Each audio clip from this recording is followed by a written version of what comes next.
वडोदरा के दक्षिणी फड़िया युवक मंडल, जहां पर गीता ज्ञान की थीम पर बाप्पा की सुंदर सजावट की गई है और इसी के साथ यहां पर इको फ्रेंडली बाप्पा की प्रतिमा भी बिठाई गई है। आज के आधुनिक युग में लोग हताश हो रहे हैं, निराश हो रहे हैं, मानसिक बीमारियों का भोग बन रहे हैं, लेकिन इन परिस्थितियों में से बाहर नहीं निकल पा रहे हैं। ऐसी परिस्थितियों में लोगों को गीता का सहारा लेना चाहिए, ऐसा संदेश मंडल की ओर से दिया जा रहा है। तब आपको बता दें कि दक्षिणी फड़िया युवक मंडल की ओर से इसी संदेश को देते हुए गीता ज्ञान की थीम पर गणेशोत्सव की सजावट की गई है। वैसे आपको ये जानकारी भी दे दें कि वेस्ट पेपर में से ये सजावट की गई है, जो कि 100%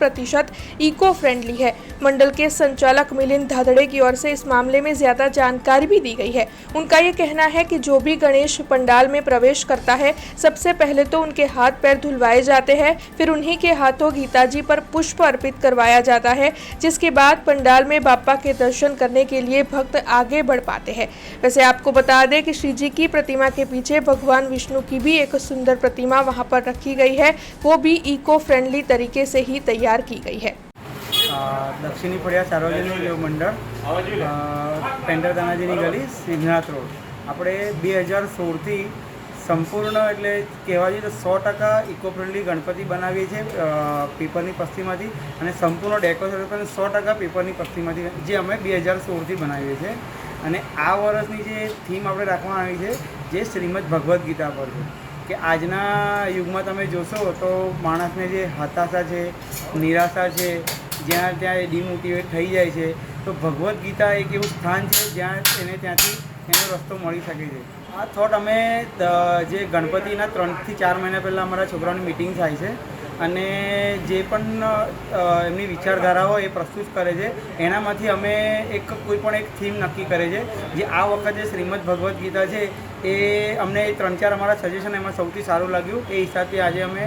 જે આજે યુગમાં જરૂર છે ખરેખર ગીતાની, એટલે આ વર્ષે અમે એની થીમ રાખી અને જે સંપૂર્ણ તમે ડેકોરેશન જોશો તો 70 થી 80 કિલો પેપરની પસ્તીમાંથી બનાવેલ છે, એને 2 થી 3 મહિના લાગેલ છે અને 10 થી 12 કાર્યકર્તા છે। આમાં કોઈ કલાકાર નથી, ફક્ત મંડળના કાર્યકર્તા છે, જેમાં 5-6 એવી છોકરીઓ પણ છે જે ભણે છે અને ડેકોરેશનનું કામ કરે છે અને આજુબાજુ તમે જોશો તો 6 એવા શ્લોક લાગેલા છે ગીતાના, જે ગીતાના 1800 શ્લોક છે, એમાંથી 6 એવા બેસ્ટ શ્લોક છે જે આજની જનરેશન માટે બહુ જરૂરી છે। કર્મ કરતા રહો, ફળની ઈચ્છા ના રાખશો।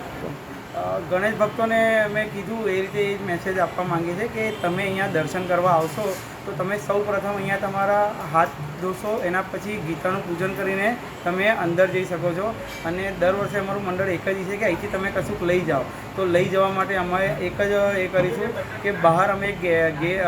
બેનર માર્યું છે 20 ફૂટ બાય 10 ફૂટનું, એમાં તમારે ગુસ્સો કંટ્રોલ કરવો છે, જે પણ તમને પ્રોબ્લેમ્સ છે એનું સોલ્યુશન માટે ગીતાના કયા અધ્યાયમાં કયો શ્લોક તમને अनुकूल रहसे एनी बधी विगत हमें बाहर आपेली है। हमसे जुड़े रहने के लिए हमारे YouTube चैनल को सब्सक्राइब करें और नई वीडियो की नोटिफिकेशन के लिए बेल आइकॉन को दबाएं।